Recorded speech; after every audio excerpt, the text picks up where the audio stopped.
નમસ્કાર વિદ્યાર્થી મિત્રો, આજે આપણે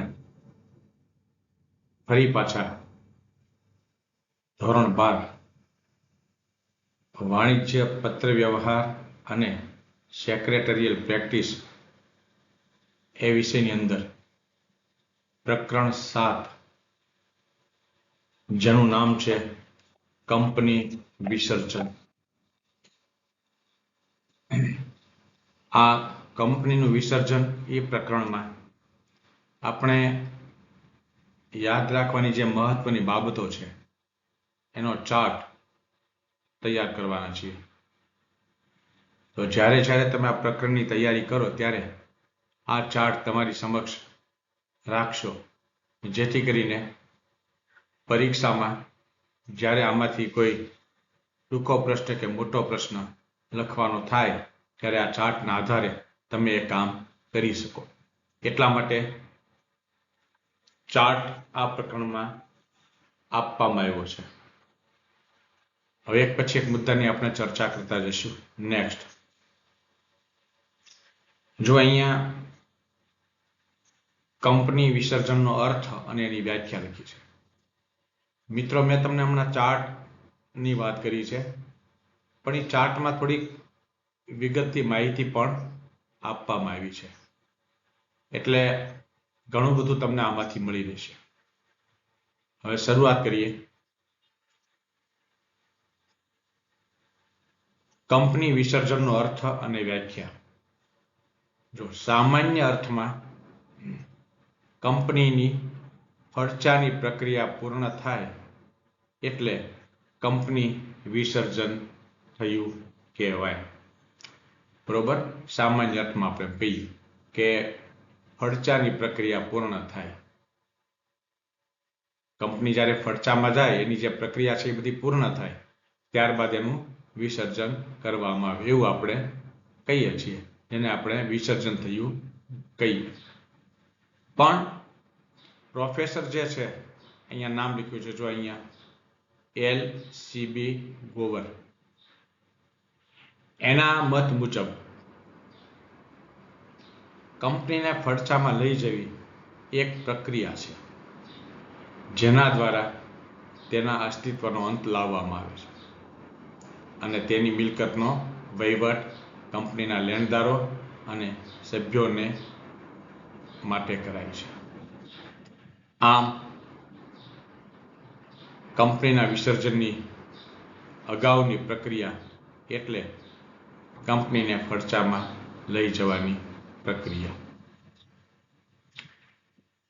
ત્યારબાદ બીજા મુદ્દામાં લખ્યું છે કંપનીને ફડચામાં લઈ જવાના પ્રકારો.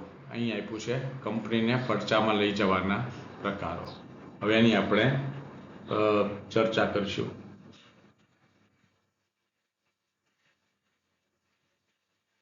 નેક્સ્ટ,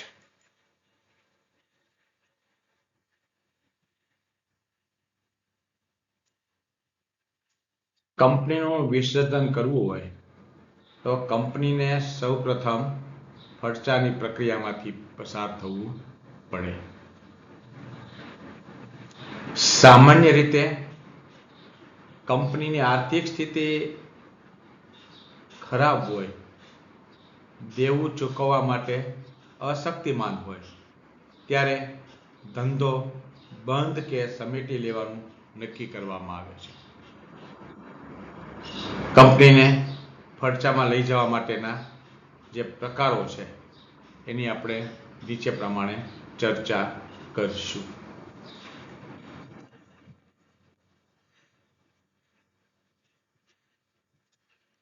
પહેલું આપ્યું છે અદાલત, ટ્રિબ્યુનલ દ્વારા ફરજિયાત વિસર્જન. એનો અર્થ આપ્યો છે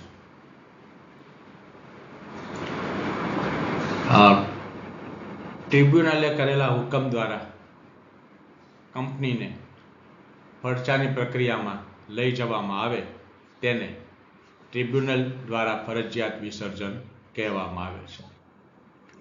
હવે એના સંજોગો અહીં આપ્યા છે. જુઓ, અદાલત અથવા ટ્રિબ્યુનલ, એના માટે ફરજિયાત વિસર્જનના સંજોગો. પહેલું, કંપની દેવું ચૂકવવા અસમર્થ બને, તો એ સંજોગોમાં એનું વિસર્જન કરવામાં આવે છે. જો કંપનીને દેવું હોય અને તે ચૂકવવા માટે અસમર્થ હોય તો અદાલત કંપનીને ફડચામાં લઈ જવાનો હુકમ કરે છે. ખ્યાલ આવી ગયો? એટલે પેલું શું છે? કંપની દેવું ચૂકવવા અસમર્થ બને, આ પેલું. પછી બીજું, ખાસ ઠરાવ દ્વારા. હવે આમાં આપણે જોઈએ, કોઈ પણ કારણસર કંપની ખાસ ઠરાવ પસાર કરી નક્કી કરે કે અદાલત દ્વારા કંપનીને ફડચામાં લઈ જવી છે, તો કંપનીને ફડચામાં લઈ જઈ શકાય છે. કઈ રીતે? તો કે ખાસ ઠરાવ દ્વારા. પછી ત્રીજો મુદ્દો, કંપનીની પ્રાથમિક સભા અને અહેવાલ. હવે એમાં જોઈએ, કંપની ધારાની જોગવાઈ પ્રમાણે, એના કાયદા પ્રમાણે, એના નિયમ પ્રમાણે કંપનીએ કાયદેસરની પ્રાથમિક સભા બોલાવવી ફરજિયાત છે અને પ્રાથમિક અહેવાલ કંપનીને રજિસ્ટ્રારને મોકલવો પડે છે. જો કંપની આ બાબતે કોઈ ચૂક મારે અથવા ભૂલ કરે, કસૂર કરે, તો કંપની રજિસ્ટ્રાર અથવા શેર હોલ્ડર અદાલતમાં અરજી કરી શકે છે અને અરજી કરતા પહેલા કંપની રજિસ્ટ્રારે કેન્દ્ર સરકારની મંજૂરી લેવી પડે છે. બરોબર છે? જે તારીખ પ્રાથમિક સભા બોલાવવાની હોય તે અંતિમ તારીખ સુધી સભા ન બોલાવે તો સભાની તારીખથી 14 દિવસ બાદ કંપનીના શેર હોલ્ડર અને અન્ય અંશદાતાઓ કંપનીના ફડચા માટે અદાલતમાં અરજી કરી શકે છે. તો એ મુદ્દો થયો ત્રીજો. ત્યાર પછી નોંધણીનું પ્રમાણપત્ર. ચોથો મુદ્દો અહીંયા જે આપ્યો છે એની વાત આપણે કરીએ છીએ, નોંધણીનું પ્રમાણપત્ર. કંપનીને નોંધણીનું પ્રમાણપત્ર મળ્યા બાદ 1 વર્ષમાં ધંધો શરૂ ન કરે અથવા બંધ રાખે તો ટ્રિબ્યુનલ આ અંગેના કારણોની તપાસ કરશે કે કેમ ભાઈ આવું થયું, અને કંપનીને ફડચામાં લઈ જવાનો હુકમ કરી શકે. તો નોંધણીનું પ્રમાણપત્ર. ત્યાર પછી સભ્ય સંખ્યામાં ઘટાડો થાય. બરોબર? જો જાહેર કંપનીમાં સભ્ય સંખ્યા 7 થી ઓછી અને ખાનગી કંપનીમાં 2 થી ઓછી થાય તો કંપનીને ફડચામાં લઈ જઈ શકાય છે. બરોબર? એટલે સભ્ય સંખ્યામાં ઘટાડો એ પણ આ ફડચામાં લઈ જવાનો એક પ્રકાર છે. ત્યાર પછી ભારતનું સાર્વભૌમત્વ અને અખંડિતતા જોખમાય. કંપનીએ ભારતના સાર્વભૌમત્વ અને અખંડિતતાના હિત વિરુદ્ધ કોઈ કામ કર્યું હોય, કોઈ કૃત્ય કર્યું હોય, અથવા રાજ્યની સલામતી વિરુદ્ધનું કૃત્ય કર્યું હોય તો કંપનીને ફડચામાં લઈ જવાનો હુકમ કરી શકાય છે. અને યોગ્ય અને ન્યાયી કારણો. કંપનીને ફડચામાં લઈ જવા માટે યોગ્ય અને ન્યાયી કારણોના આધારે એને ફડચામાં લઈ જવા અદાલત પાસે વિશાળ સત્તાઓ છે. બરોબર? નેક્સ્ટ,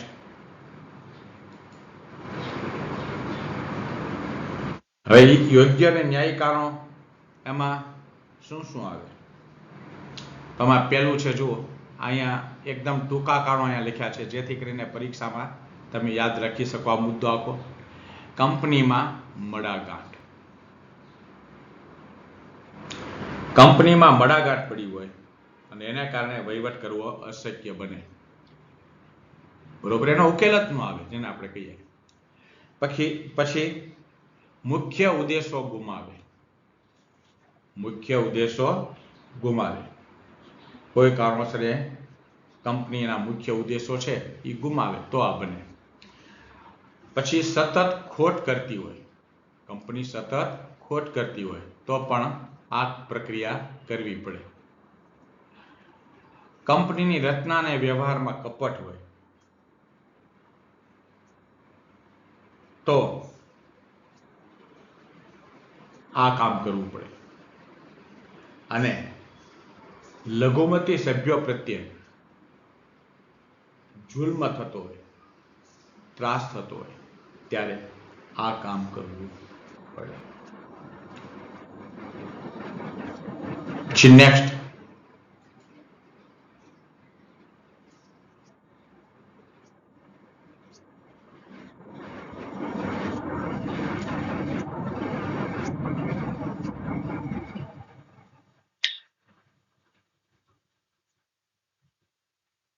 યોગ્ય અને ન્યાયી કારણોમાં આગળ સ્વૈચ્છિક વિસર્જન.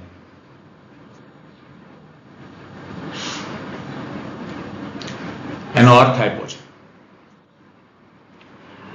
કંપનીના સભ્યો અને લેણદારો ટ્રિબ્યુનલની દખલગીરી સિવાય કંપનીને ફડચામાં લઈ જાય તે પ્રક્રિયાને સ્વૈચ્છિક વિસર્જન કહે છે.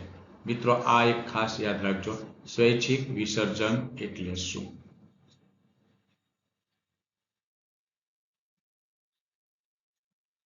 બરોબર, એનો અર્થ બરોબર સમજજો. હવે એના સંજોગો આપ્યા છે. જો સ્વૈચ્છિક વિસર્જનના સંજોગો, હવે આમાં જુઓ,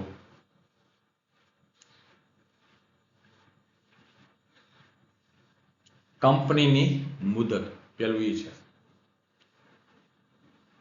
કંપનીના નિયમન પત્રમાં કંપનીની સ્થાપના ચોક્કસ મુદત માટે કરવામાં આવી હોય છે તેવું જણાવેલું હોય ત્યારે તે મુદત પૂરી થતાં સામાન્ય સભામાં ઠરાવ પસાર કરી અને કંપનીને ફડચામાં લઈ જઈ શકાય છે.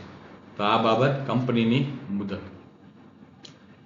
ત્યાર પછી બનાવ, અહીંયા જે મુદ્દો આપ્યો છે બનાવ.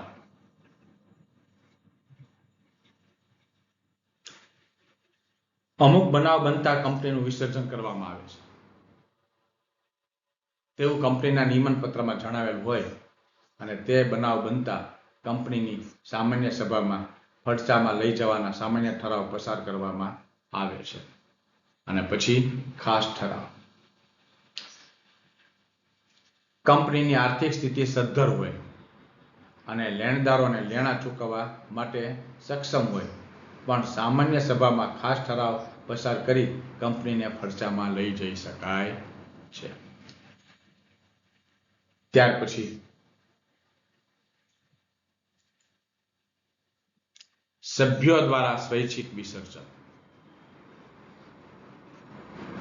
મિત્રો, આમાં જે આ પ્રકરણમાં જે પોઈન્ટ આપ્યા છે, પેટા પોઈન્ટ, એને અનુલક્ષીને પણ ક્યારેક તમને પરીક્ષામાં 2 કે 3 માર્કનો સવાલ પૂછાઈ જતો હોય છે.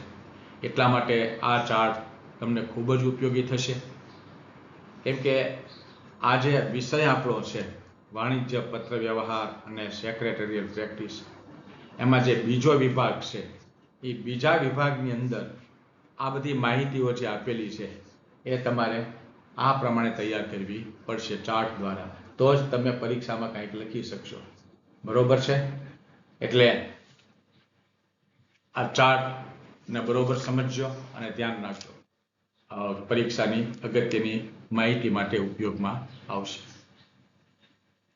અને આવી માહિતી તમારે એકદમ સરળ શૈલીમાં ચાર્ટ દ્વારા સમજવી હોય તો મારી આ YouTube ચેનલ છે એને સબસ્ક્રાઈબ કરજો, લાઈક કરજો, જેથી કરીને આવા દરેક પ્રકરણને લગતા મહત્વના ચાર્ટ તમને મળી રહે અને તમે તૈયારી સારી કરી શકો.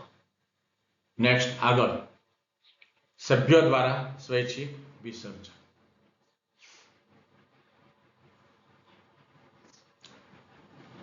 એમાં પેલો અર્થ આપ્યો છે. શું કહેવાય? કંપની સદ્ધર હોય અને સભ્યો સ્વેચ્છાપૂર્વક કંપનીના લેણદારોને જણાવ્યા વગર કંપનીને ફડચામાં લઈ જવાનો ઠરાવ કરે ત્યારે તેને શું કહેવાય? સભ્યો દ્વારા સ્વૈચ્છિક વિસર્જન. મેં તમને હમણાં જ વાત કરી કે કદાચ માની લો એક વાક્યમાં પૂછ્યું હોય કે સભ્યો દ્વારા સ્વૈચ્છિક વિસર્જન એટલે શું, તો આ એનો અર્થ અહીંયા આપેલો છે. અહીંયા નીચે એની વિધિ આપી છે. કઈ રીતે? પેલું, સદ્ધરતાનું જાહેરનામું. કંપનીને ફડચામાં લઈ જવા માટે સભ્યો દ્વારા દરખાસ્ત રજૂ થાય ત્યારે સંચાલકોએ સદ્ધરતાનું જાહેરનામું તૈયાર કરી અને કંપની રજિસ્ટ્રાર સમક્ષ નોંધાવવું પડે છે. બરોબર. ત્યાર પછી બીજો નંબર, ઠરાવ. કંપનીના જે સંચાલકો છે એ કંપનીના સંચાલકો સભ્યોની સામાન્ય સભા જ્યારે બોલાવે અને એ સભામાં કંપનીને ફડચામાં લઈ જવા માટેનો ઠરાવ પસાર કરવામાં આવે છે. પછી ત્રીજું, ઠરાવની જાહેરાત. આ ઠરાવ બાદ કંપનીને ફડચામાં લઈ જવાનો જે ઠરાવ કરવામાં આવે છે ને એ ઠરાવ બાદ 14 દિવસમાં કંપનીની રજિસ્ટર ઓફિસ જે જિલ્લામાં આવેલી હોય એ જિલ્લાના વર્તમાનપત્રમાં જાહેરાત કરવી પડે છે. તે ઉપરાંત ઓફિશિયલ ગેજેટમાં પણ જાહેરાત આપવી પડે છે. આ રીતે ઠરાવની જાહેરાત કરવાની હોય છે. સીધું એ કામ થઈ શકતું નથી. ત્યાર પછી ચોથું, લિક્વિડેટરની નિમણૂક. જો આ પણ અગત્યનું છે. કંપનીની ફડચાની સમગ્ર પ્રક્રિયા માટે લિક્વિડેટરની નિમણૂક કરવામાં આવે છે. એટલે એ શું છે કે જે કંપનીની આર્થિક પ્રક્રિયાનો વહીવટ કરે છે અને નિમણૂક કરવી પડે. પછી સત્તાનો અંત. કંપનીમાં લિક્વિડેટરની નિમણૂક થતા મેનેજિંગ ડાયરેક્ટર, સંચાલક મંડળ, મેનેજર આ બધાની સત્તાનો અંત આવે છે. પછી રજિસ્ટ્રારને એની જાણ. કંપનીમાં લિક્વિડેટરની નિમણૂક અંગે નક્કી કરેલા સમયગાળામાં કંપની રજિસ્ટ્રારને નોટિસ દ્વારા જાણ કરવામાં આવે છે. આવક અધિકારીને જાણ. આવક અધિકારી એટલે આવક વેરા અધિકારી. કંપનીએ લિક્વિડેટરના નિમણૂકની જાણ આવકવેરા અધિકારીને તેની નિમણૂક તારીખથી 30 દિવસમાં કરવી જોઈએ. બરોબર. આ મુદ્દો જ્યાં લખ્યો છે ને, આવક અધિકારીને જાણ, એટલે તમારે એમ સમજવાનું છે આવક વેરા અધિકારીને જાણ, એમ આખો શબ્દ છે. ત્યારબાદ લિક્વિડેટરની પુનઃ નિમણૂક કરવામાં આવી છે. પછી મિલકતોનું વેચાણ. કંપનીને ફડચામાં લઈ જવાની પ્રક્રિયામાં લિક્વિડેટરને મળેલી સત્તાના આધારે કંપની મિલકતો મેળવી અને તેનું વેચાણ કરે છે. પછી સામાન્ય સભામાં સભ્યોની સામાન્ય સભા. જો ફડચાની પ્રક્રિયા 1 વર્ષ કરતાં વધુ સમય માટે ચાલુ રહે તો લિક્વિડેટર દર વર્ષના અંતે શું કરે છે? સભ્યોની સામાન્ય સભા બોલાવે છે. અને છેલ્લે વિસર્જન. લિક્વિડેટર સભ્યોની સભા બોલાવીને ફડચાની પ્રક્રિયાનો અહેવાલ તૈયાર કરે છે, હિસાબ રજૂ કરે છે અને સભાનો અહેવાલ ઓફિશિયલ લિક્વિડેટરને મોકલાવે છે. ઓફિશિયલ લિક્વિડેટર અહેવાલને આધારે પોતાનો મત ટ્રિબ્યુનલને જણાવે છે અને ટ્રિબ્યુનલ યોગ્ય નિર્ણય લઈ અને વિસર્જનનો હુકમ કરે છે. આટલી પ્રક્રિયા લાંબી છે, ધ્યાન આપજો. આ છેલ્લે વિસર્જન. બરોબર. ત્યારબાદ કંપનીને ફરચામાં લઈ જવાના પ્રકારોમાં લેણદારો દ્વારા સ્વૈચ્છિક વિસર્જન. નેક્સ્ટ, લેણદારો દ્વારા સ્વૈચ્છિક વિસર્જન. એનો અર્થ આપ્યો છે, કંપની તેના સંપૂર્ણ દેવા ચૂકવવા માટે અસમર્થ હોય અને નાદારની પરિસ્થિતિમાં હોય, એટલે કે સંચાલકો સદ્ધરતાનું જાહેરનામું બનાવવામાં ન આવે, ત્યારે લેણદારો કંપનીને ફરચામાં લઈ જવાનું નક્કી કરે છે, જેને લેણદારો દ્વારા સ્વૈચ્છિક વિસર્જન કહેવામાં આવે છે. બરોબર, ખ્યાલ આવી ગયો.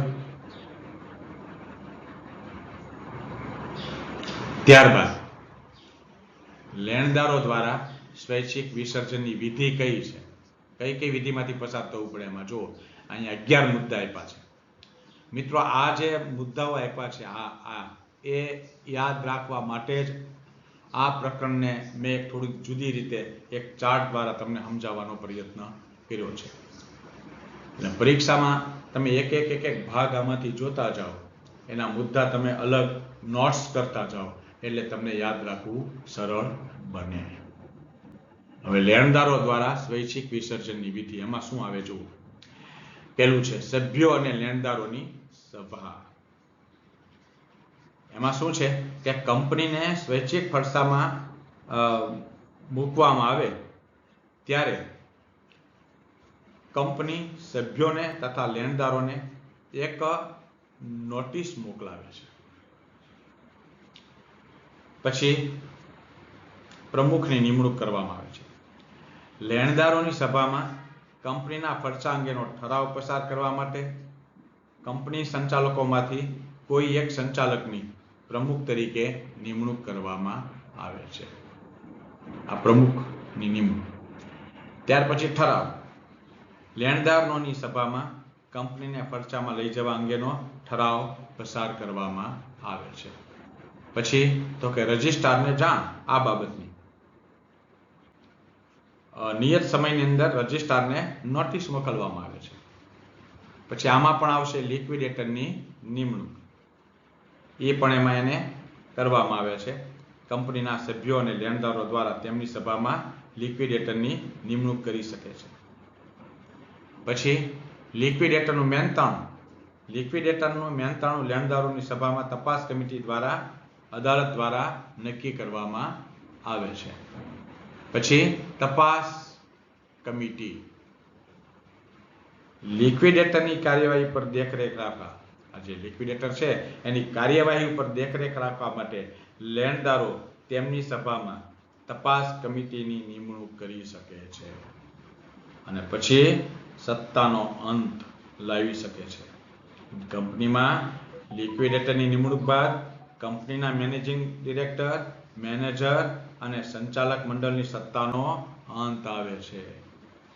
પછી લિક્વિડેટરની પુનઃ નિમણૂક કરવામાં આવે છે અને આ અંગેની જાણ કંપની એ રજિસ્ટ્રારને કરવી પડે છે. પુનઃ નિમણૂક અને લેણદારોની સભા. જો ફરસાની પ્રક્રિયા 1 વર્ષ કરતા વધુ સમય માટે ચાલુ રહે, તો ધ્યાન આપજો, તો દર વર્ષના અંતે લિક્વિડેટર શું કામ કરે છે? લેણદારોની સભા બોલાવે છે અને પછી વિસર્જન. લિક્વિડેટર લેણદારોની છેલ્લી સભા બોલાવી ફરસાની પ્રક્રિયાનો સમગ્ર અહેવાલ અને માહિતી આપશે. સભા અંગેની જાહેરાત વર્તમાનપત્રમાં તથા ઓફિશિયલ ગેજેટમાં આપશે. સભાનો અહેવાલ ઓફિશિયલી લિક્વિડેટરને મોકલવામાં આવશે. ઓફિશિયલી લિક્વિડેટર છે એ શું કરશે? પોતાનો રિપોર્ટ ટ્રિબ્યુનલને આપશે અને ટ્રિબ્યુનલ જે છે એ આ રિપોર્ટની તારીખથી કંપનીના વિસર્જનનો હુકમ કરશે. આ રીતે એનું વિસર્જન કરવામાં આવશે. તો મિત્રો, તો આ જે આખો પાઠ હતો એ અહીંયા પૂર્ણ કર્યો. એમાં અલગ અલગ મુદ્દાઓ દ્વારા તમને સમજાવવાની કોશિશ કરી છે. કંપની વિસર્જનનો અર્થ, એની વ્યાખ્યા, પછી ખર્ચામાં લઈ જવાના પ્રકારો,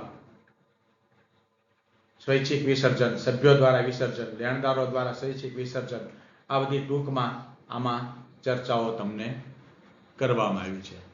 તો આ રીતે તમારે આ પાઠની તૈયારી કરવાની છે. આ પાઠમાં આપણે શું શીખ્યા મિત્રો, ટૂંકમાં જોઈએ તો કંપની વિસર્જનનો અર્થ અને વ્યાખ્યા પહેલા જોઈ.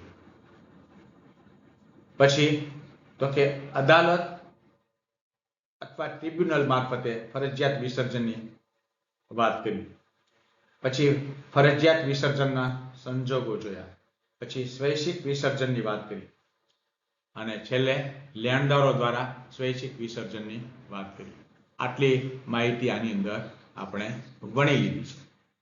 તો મિત્રો, આની અંદરથી ખાલી જગ્યા, એક વાક્યો, ટૂંકા પ્રશ્નો, આ બધું અવારનવાર પૂછાતું હોય છે.